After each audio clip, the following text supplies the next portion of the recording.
माझी रोहित दादांना विनंती आहे, आपल्याला दीर्घकाळची लढाई करायची आहे, पण ती लढाई करत असताना आम्ही सहजासहजी मागे हटणारी सुद्धा माणसं नाही आहोत। कारण या सरकारला जरी दयामाया नसली तरी आम्ही आमचा मोहरा पणाला लावलेला याचंही भान आपल्याला ठेवलं पाहिजे। पण म्हणून आम्ही असं मैदानातले पळ काढणारे लोक नाही आहेत। माझी सगळ्यांना विनंती आहे, माझ्या माहितीप्रमाणे आज उद्या काही मंत्र्यांच्या चक्रा सुरू होतील, सरकारकडून काय ठोस येते बघायचं, परंतु ठोस काही निर्णय झाल्याशिवाय अजिबात मागे हटायचं नाही, हा आपल्याला निर्धार कुठेतरी करावा लागेल।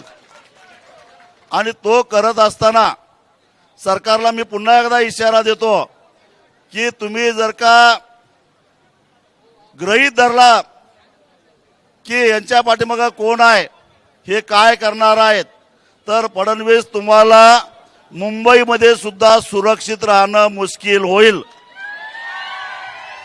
हेच सांगतो। कारण तुम्ही उद्योगपतींच्या दृष्टीनं, उद्योजकांच्या दृष्टीनं, या परप्रांतीय ठेकेदारांच्या दृष्टीनं देवेंद्र असला तरी सुद्धा आमच्या शेतकऱ्यांच्या बाबतीत मात्र तुम्ही दैत्यासारखं वागू नका। तुम्ही तसं दैत्यासारखं वागायला लागला तर हा बळीराजा मुकाट्यानं बसणार नाही। तो काळ गेला, वामनाच्या डोक्यावर पाय घेऊन पाताळात गाडणारा बळीराजा गेला। आत्ताचा बळीराजा नांगराचा फाळ हातात घेऊन बाहेर पडल्याशिवाय राहणार नाही।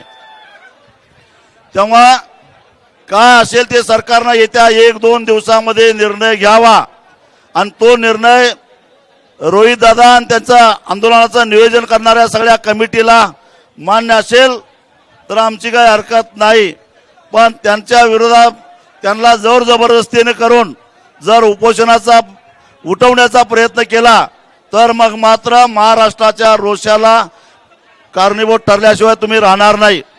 एक लक्षात ठेवा, अत्यंत पवित्र ठिकाणी हे उपोषण चालू आहे।